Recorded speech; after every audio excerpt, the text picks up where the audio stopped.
Shalom saudara-saudara terkasih, sesama murid-murid yang dikasihi dan diberkati melalui Tuhan Yesus Kristus. Kiranya damai sejahtera Allah senantiasa melimpah di dalam hati dan hidup kita. Kebaikan dan kemurahan Allah senantiasa mengikuti di sepanjang hidup kita. Saudaraku, mari kita mempersiapkan hati sebelum mendengarkan firman Tuhan.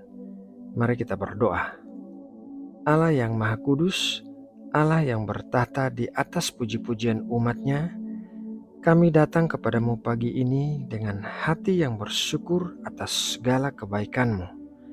Terima kasih atas perlindungan-Mu yang kami rasakan di sepanjang malam saat kami tidur.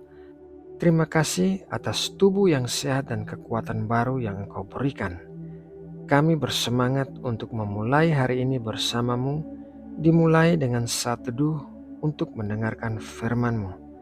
Berkatilah kami dengan makanan surgawi yang akan menjadi kekuatan bagi kami di sepanjang hari ini saat kami beraktivitas. Berkatilah kami dengan hati yang mengerti akan apa yang kami dengarkan.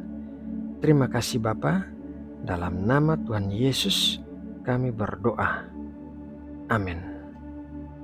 Saudara yang terkasih, pagi ini renungan firman Tuhan akan kita ambil dari ayat Alkitab Matius 6 ayat 13. Dan janganlah membawa kami ke dalam pencobaan, tetapi lepaskanlah kami daripada yang jahat, karena Engkaulah yang empunya kerajaan dan kuasa dan kemuliaan sampai selama-lamanya. Amin. Ayat yang baru saja kita baca itu adalah bagian dari doa Bapa kami yang diajarkan oleh Tuhan Yesus kepada murid-muridnya. Bagian itu berisi dua hal, yaitu permintaan perlindungan dari Allah terhadap pencobaan dan pelepasan dari yang jahat. Pencobaan memiliki dua arti, positif dan negatif.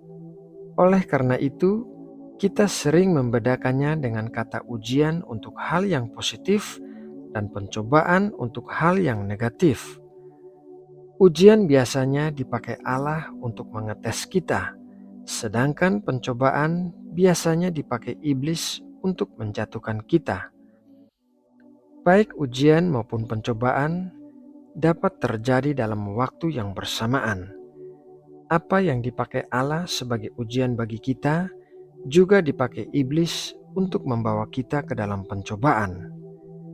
Kabar baiknya adalah Allah berdaulat atas segala sesuatu yang terjadi di dalam hidup kita. Meskipun iblis berusaha membawa kita ke dalam pencobaan, tetapi Allah bisa membalikan keadaan sehingga hal itu dipakai Allah untuk mendatangkan kebaikan bagi kita. Permintaan perlindungan dari Allah terhadap pencobaan dan pelepasan dari yang jahat maksudnya adalah kita berdoa meminta Allah melindungi kita agar saat kita sedang mengalami ujian dari Allah, kita tidak terbawa ke dalam pencobaan yang dipasang iblis di tengah ujian tersebut. Namun, apabila kita sudah terjebak di dalamnya, maka kita meminta Allah melepaskan kita dari hal tersebut. Saat kita sedang mengalami ujian dari Allah, satu-satunya jalan keluar adalah melewatinya dan bukan menghindarinya. Akan tetapi, musuh kita selalu mencari-cari kesempatan untuk membuat kita jatuh. Firman Tuhan dalam Yakobus memberitahukan kita tentang jebakan pencobaan yang bisa membuat kita jatuh ke dalam dosa. Mari kita membaca dan belajar dari Yakobus 1 ayat 14-15. Tetapi tiap-tiap orang dicobai oleh keinginannya sendiri karena ia diseret dan dipikat olehnya. Dan apabila keinginan itu telah dibuahi, ia melahirkan dosa, dan apabila dosa itu sudah matang, ia melahirkan maut. Awal mula dari dosa yang disebutkan dalam ayat tersebut adalah keinginan seseorang. Keinginan tersebut bukanlah sebuah dosa, Karena manusia masih memiliki tubuh kedagingan yang selalu menginginkan sesuatu. Selama manusia memiliki tubuh daging, maka pasti akan ada keinginan-keinginan daging. Akan tetapi, apabila keinginan itu dibuahi, artinya dituruti untuk dilakukan, maka pada saat itulah dosa terjadi. Selama kita tidak menuruti keinginan-keinginan daging kita, maka keinginan itu bukanlah sebuah dosa. Selanjutnya dalam ayat tersebut, Yakobus memberitahu kita 4 cara agar kita tidak membuahi keinginan dosa. Mari kita baca Yakobus 1 ayat 16-18.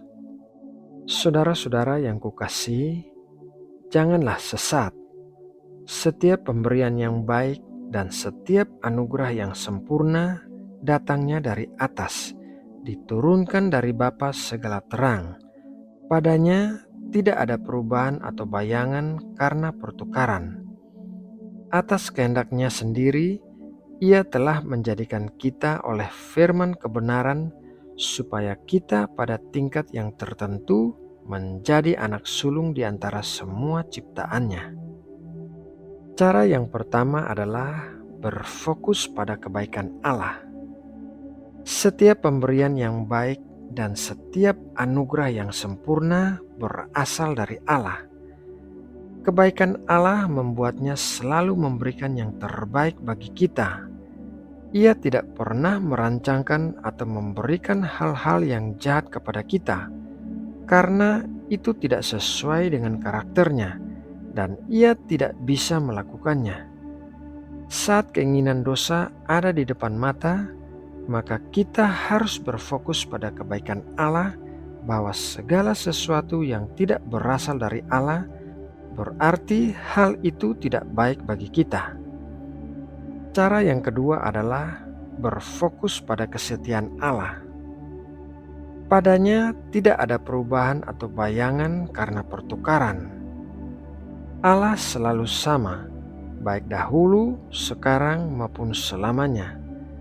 Allah setia, dan oleh karena itu Ia pasti menggenapi semua firman yang diucapkannya.